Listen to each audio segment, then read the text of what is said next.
வணக்கம். இது நியூஸ் ஃபர்ஸ்டின் மதிய நேர பிரதான செய்திகள். உங்களுடன் இணைந்து கொள்ளும் நான் ரஞ்சன் பிரசாத். விரிவான செய்திகளுக்கு செல்லும் முன்னர் முதலில் தலைப்புச் செய்திகள்.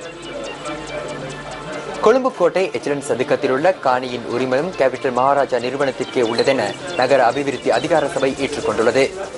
தமது ஆட்சி காலத்தில் தமிழ் மக்களுக்கு தெளிவான ஓர் தீர்வை கொடுப்பதாக ஜனாதிபதி உறுதி. சர்வதேச விசாரணை வலியுறுத்தி காணாமற் போனோரின் உறவுகள் ஆர்ப்பாட்டத்தில். இலங்கை இந்திய மீனவ பேச்சுவார்த்தை சென்னையில் நாளை. சிங்கப்பூரின் மறைந்த பிரதமரும் தேச பிதாவுமான லீ குவாங் யூவிற்கு உலக தலைவர்கள் அஞ்சலி. தொடர்வது உள்நாட்டுச் செய்தி. கொழும்பு கோட்டை எச்என் சதுக்கத்தில் உள்ள காணியின் உரிமம் வரையறுக்கப்பட்ட கேபிட்டல் மகாராஜா நிறுவனத்திற்கே உள்ளதென நகர அபிவிருத்தி அதிகார சபை இன்று ஏற்றுக்கொண்டுள்ளது.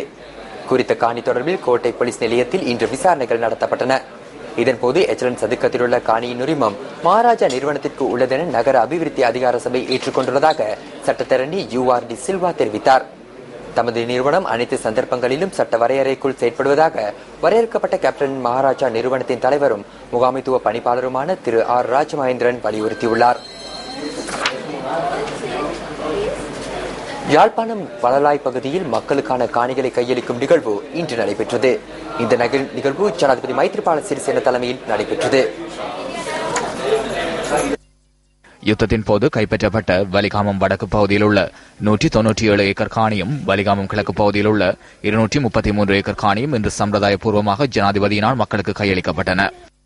பிரதமர் ரணில் விக்ரமசிங்க, முன்னாள் ஜனாதிபதி சந்திரிகா பண்டாரநாயக்க குமாரதுங்க, வடமாகாண முதலமைச்சர் CV விக்னேஸ்வரன், மீள்குடியேற்ற அமைச்சர் DM சுவாமிநாதன், மகளிர் விவகார பிரதி அமைச்சர் விஜயகலா மகேஸ்வரன், தமிழ் தேசிய கூட்டமைப்பின் பாராளுமன்ற உறுப்பினர்கள் மற்றும் வடமாகாண சபை உறுப்பினர்கள் உள்ளிட்ட பலர் இந்த நிகழ்வில் கலந்து கொண்டிருந்தனர். சம்பிரதாய பூர்வமாக 60 பேருக்கு ஜனாதிபதி மைத்ரிபால சிறிசேனவினால் காணிகளுக்கான அனுமதி பத்திரம் மற்றும் அவர்களின் வாழ்வாதாரத்திற்காக 8000 ரூபாய்க்கான காசோலைகளும் வழங்கப்பட்டுள்ளன.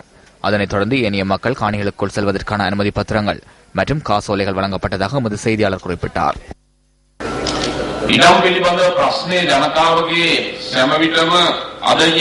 காணி தொடர்பான பிரச்சினை இன்று நேற்று ஏற்பட்ட பிரச்சினை கிடையாது.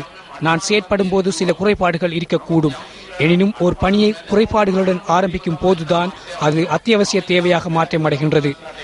எமது இந்த ஆட்சி காலத்தில் எனது மனச்சாட்சிக்கு அமைய உங்களின் பிரச்சனைகளுக்கு தெளிவான தீர்வொன்றை பெற்றுக் கொடுப்பேன் என்பதனை கூறிக்கொள்கிறேன். சந்தேகம் மற்றும் அச்சம் ஆகியவற்றை இல்லாது செய்ய வேண்டும். எனவே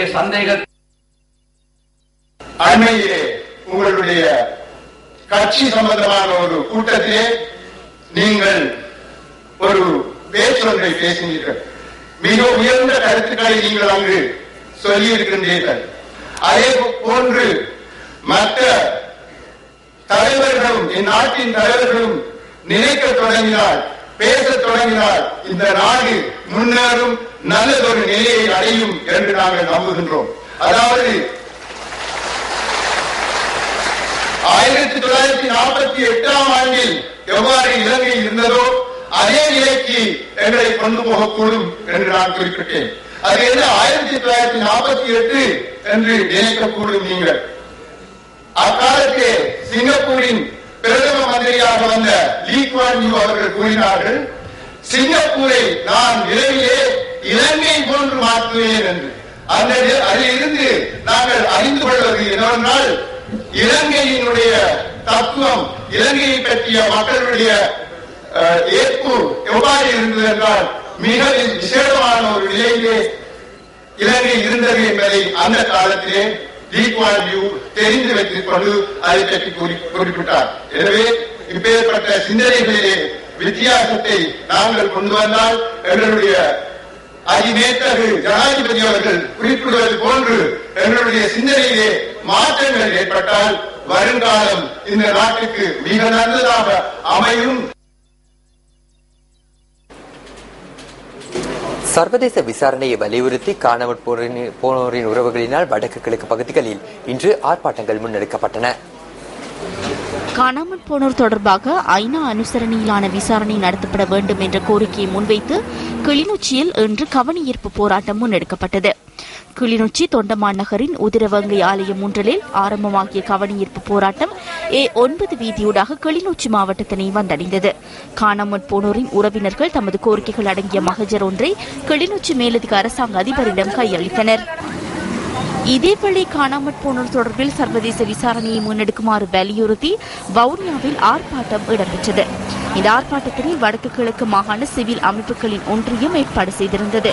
வவுனியா பிரதேச செயலகத்திற்கு முன்பாக ஆரம்பித்த ஆர்ப்பாட்டம் மன்னார் வீதியூடாக பேரணியாக சென்று வவுனியா மாவட்ட செயலகத்தை சென்றடைந்தது. இதன்போது காணாமற் போனவர்களின் உறவினர்களினால் வவுனியா மாவட்ட அரசாங்க அதிபரிடம் மகஜர் ஒன்று கையளிக்கப்பட்டது.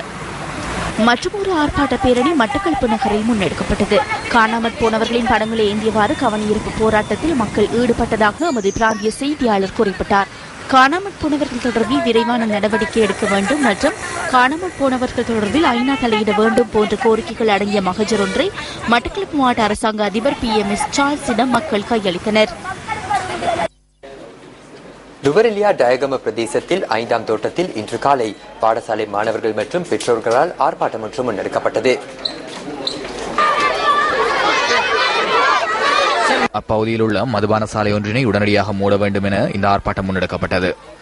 ஆர்ப்பாட்டத்தில் அந்த பகுதியைச் சேர்ந்த பாடசாலை மாணவர்களும் பெற்றோர்களும் ஈடுபட்டனர். ஆர்ப்பாட்டத்தில் 500க்கும் மேற்பட்ட பாடசாலை மாணவர்கள் கலந்து கொண்டதாக எமது பிராந்திய செய்தியாளர் குறிப்பிட்டார். இந்த மதுபான சாலையின் அமைவு காரணமாக பாடசாலை மாணவர்கள் அதிகம் சிக்கல்களை எதிர்நோக்குவதாக தெரிவிக்கின்றனர். முழு பிரச்சனை இந்த பார் பிரச்சனை தான்.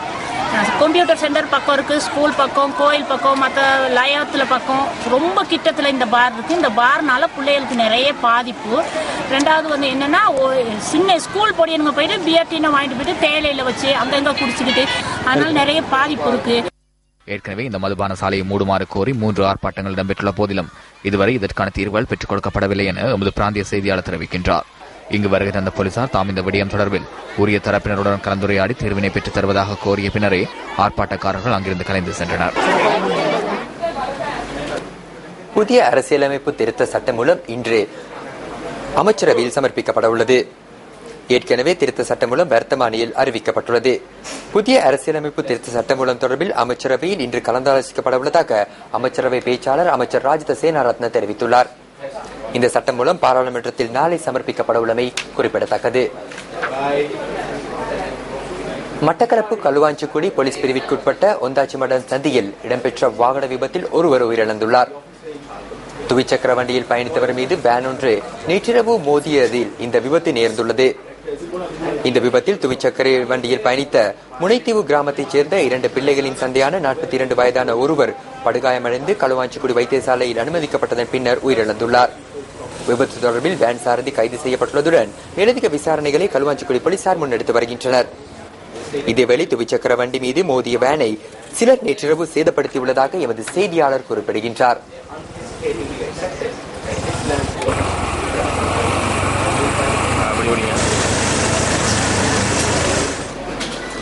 வல்லவத்தை பெட்ரிகா வீதியில் உள்ள குடியிருப்பு ஒன்றிலிருந்து பரவிய தீயினால் 4 வீடுகள் சேதமடைந்துள்ளன. நேற்றிரவு வெள்ளவத்தை பெட்ரிகா வீதியில் வீடொன்றில் மண்ணெண்ணெய் அடுப்பிலிருந்து தீ பரவியுள்ளதாக போலீசார் தெரிவிக்கின்றனர். கொழும்பு மாநகர சபையின் தீயணைப்பு பிரிவினர் ஒத்துழைப்புடன் இந்த தீ கட்டுப்பாட்டிற்குள் கொண்டு வரப்பட்டுள்ளது. தீயினால் 4 வீடுகளுக்கு சிறிய அளவிலான சேதங்கள் ஏற்பட்டுள்ளன.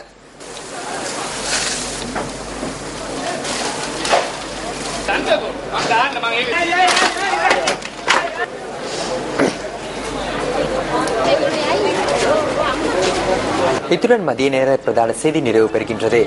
2:25 மணிக்கான செய்திகளுடன் மீண்டும் சந்திப்போம். வணக்கம்.